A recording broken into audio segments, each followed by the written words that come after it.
வணக்கம் மக்களே! நாம இந்த ஆரோக்கியமான பதிவில 60 வயதிற்கு மேற்பட்டிருக்கக்கூடிய மூத்த குடிமக்கள், சீனியர் சிட்டிசன்ஸா இருக்கக்கூடிய நம்மளுடைய தாத்தா, பாட்டி எல்லாம் என்னென்ன மாதிரியான ஆரோக்கியமான பழங்களை எடுத்துக்கொள்ளும்போது, அவங்களுடைய உடலமைப்பை அந்த 60 வயதிலுமே இன்னும் ஆரோக்கியமாக பராமரித்துக் கொள்ளலாம் அப்படின்றத பத்தி பார்க்க போறோம்.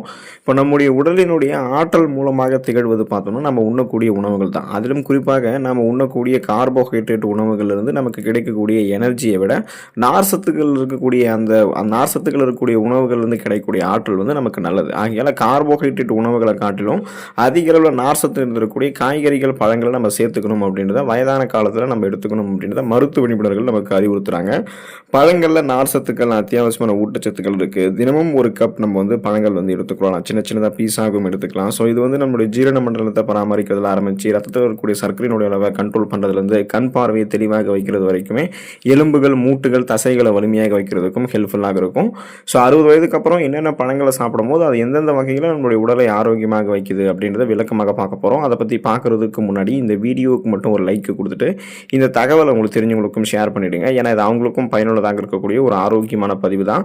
இது போன்ற அப்டேட்ஸ்களை நீங்கள் தொடர்ந்து பார்க்குறதுக்கு நம்மளுடைய ஹெல்த் நியூஸ் தமிழ் சேனலை மறக்காமல் சப்ஸ்கிரைப் பண்ணி வச்சுக்கோங்க. பக்கத்தில் இருக்கக்கூடிய பெல் பட்டனையும் கிளிக் பண்ணி ஆல் அப்படின்ற ஆப்ஷனையும் செட் பண்ணி வச்சுக்கிட்டீங்க அப்படின்னா நாங்கள் போடக்கூடிய எல்லா அப்டேட்ஸும் உங்களுக்கு நோட்டிஃபிகேஷன் அடிக்கடி வந்து சேரும்.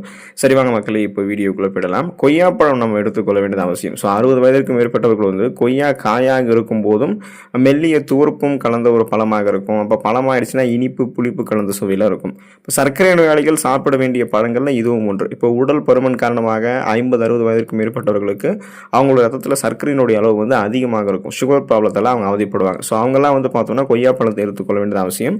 அதே போல் சரும வியாதிகளை தீர்க்கக்கூடிய பண்புகள் கொய்யாப்பழத்தில் இருக்கிறதால 50-60 வயதிலையும் ஓரளவு சருமத்தில் வந்து அதிகமான சுருக்கங்கள் ஆகாமல் சுருக்கம் இல்லாத சருமத்தை இயன்ற அளவுக்கு கொடுக்கறதுக்கு விட்டமின் சி என்று சொல்லக்கூடிய உயிர் சத்து கொய்யாப்பழத்துல வந்து கோலஜன் உற்பத்தியை மேம்படுத்தி சருமத்தை நமக்கு பராமரிக்கும்.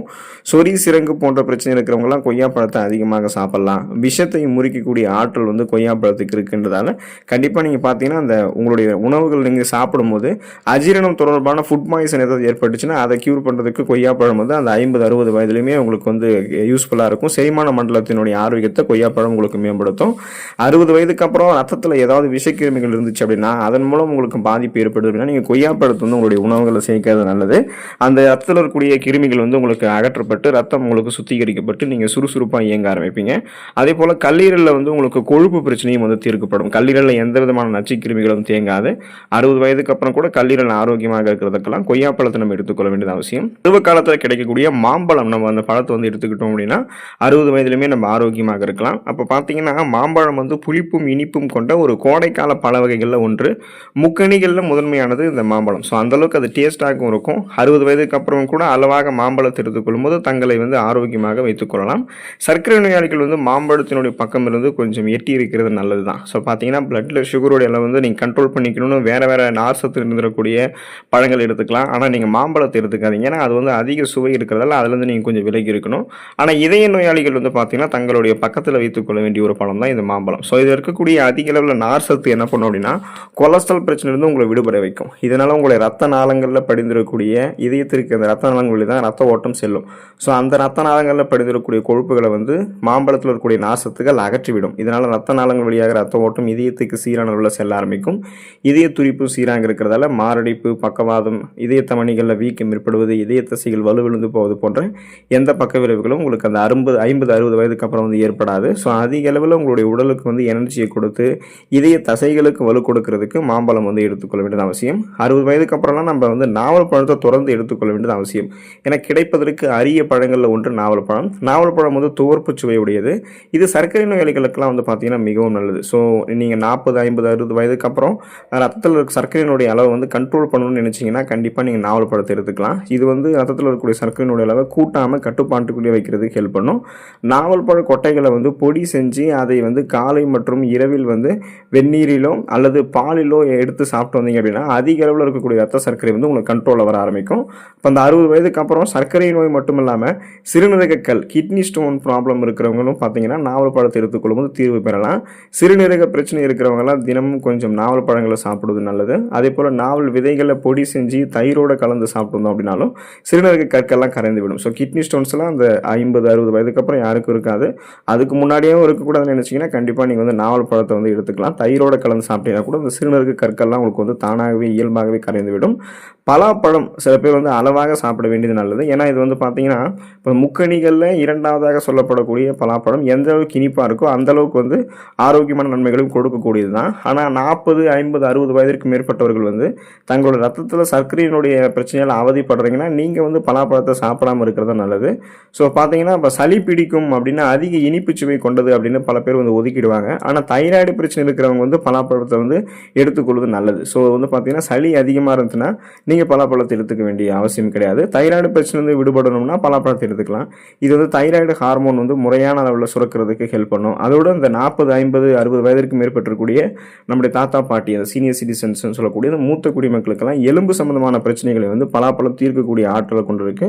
இதன் மூலமாக எந்த விதமான எலும்பு சார்ந்த பிரச்சனைகளும் நமக்கு ஏற்படாது. ஆஸ்டியோபோரோசிஸ், எலும்பு மெலிவு நோய், மூட்டு வலி, எலும்புருக்கி, முடக்குவாதம், எலும்பு மஜ்ஜைகளில் ஏற்படக்கூடிய பிரச்சனை, மூட்டு வளர்ச்சி போன்ற எந்த விதமான எலும்பு தொடர்பான பிரச்சனையும் இல்லாமல் வலுவான எலும்பு அமைப்பை நம்ம வந்து பெறுவோம். அதே போல் நீங்கள் வந்து பார்த்தீங்கன்னா உங்களுடைய உணவுகளில் அன்னாசி பழம் நம்ம எடுத்துக்கொள்ள வேண்டியது அவசியம். இந்த அன்னாசி பழம் என்ன பண்ணும் அப்படின்னா 60 வயதுக்கு அப்புறமும் உங்களுடைய உடலை வந்து அனிமியா என்று சொல்லக்கூடிய ரத்த சோகை பிரச்சனை இருக்கிறவங்க எல்லாம் அதிகம் வந்து அன்னாசி பழத்தை வந்து தங்களுடைய உணவுகளில் சேர்த்துக்கணும். விட்டமின் பி அன்னாசி பழத்தில் அதிகம் இருக்கு.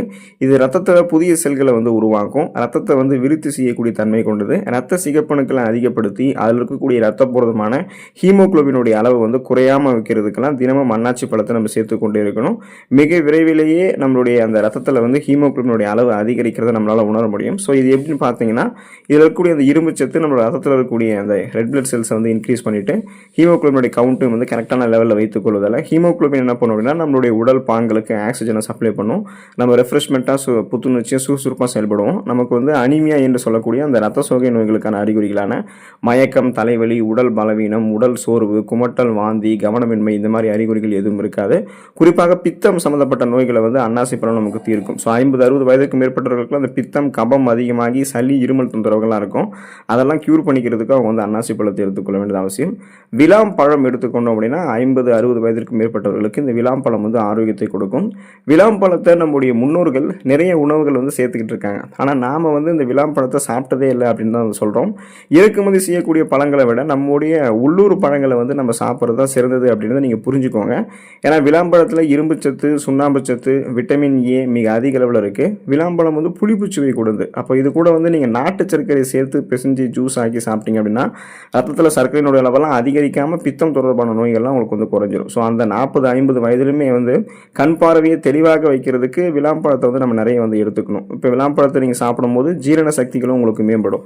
50, 60 வயதிற்கு மேற்பட்டவர்களுக்கெல்லாம் வந்து பார்த்தீங்கன்னா கடுமையாக ஜீரணம் சார்ந்த பிரச்சனைகள்லாம் ஒரு சிலருக்கு இருக்கக்கூடும். அவங்களாம் விளாம்பழத்தை சாப்பிட்டு நார்சத்துக்களை பெற்றுட்டாங்க அப்படின்னா செரிமானம் சார்ந்த பிரச்சனைகள் வந்து விடுபட்டு ஒட்டுமொத்த செரிமான மண்டலத்தையுமே மேம்படுத்தி கொள்வாங்க. குறிப்பாக அந்த பற்களை வலுவாக்கக்கூடிய தன்மை வந்து அந்த நம்ம எடுத்துக்கொள்ளக்கூடிய விளாம்பழத்துக்கு இருக்கின்றதால 40 வயதிற்கு அப்புறம் கூட அந்த 50, 60 வயதிலுமே பற்களை வந்து வலிமையாக வைத்துக் கொள்வதற்கெல்லாம் விளாம்பழம் வந்து ரொம்ப ரொம்ப உதவிகரமாக இருக்கும். ஸோ அதனால் பார்த்தீங்கன்னா பழங்கள் ரொம்ப ரொம்ப முக்கியத்துவம் வகிக்குது. அதனால் நீங்கள் சராசரியாக வந்து பார்த்தீங்கன்னா ஒரு நாளைக்கு குறைந்தபட்சம் 200 கிராம் அளவுக்கு நீங்கள் பழங்கள் எடுத்துக்கோங்க. இல்லைனா எல்லா பழங்களையும் கடந்து சின்ன சின்னதாக வந்து பீஸ் பண்ணி ஒரு கப் அளவில் பழங்கள் எடுத்துக்கலாம். அதே போல் வந்து உங்களுக்கு ரத்தத்தில் சர்க்கரையினுடைய அளவு வந்து அதிகமாக இருக்குது அப்படின்னா நீங்கள் பிளட்டில் சுகரோட அளவு எந்த அளவுக்கு இருக்குன்னு செக் பண்ணிட்டதுக்கு அப்புறம் கூட மருத்துவ பரிந்துரையின்படி கூட நீங்கள் பழங்கள் எடுத்துக்கலாம். அதில் வந்து எந்த விதமான சந்தேகமும் உங்களுக்கு வந்து இருக்கக்கூடாது. ஆனால் நீங்களாகவே வந்து அளவுக்கு அதிகமாக பழங்களை சாப்பிடக்கூடிய அந்த ஒரு பழக்கத்தை வந்து விட்டுடுங்க. பழங்கள் வந்து அளவாக சாப்பிட்டீங்கன்னா நிறைய ஊட்டச்சத்துக்கள் கிடைக்கப்பெற்று நலமோடு நீங்கள் வாழலாம். அடுத்த ஆரோக்கியமான பதிவில் மறக்காமல் சந்திப்போம். நன்றி மக்களே.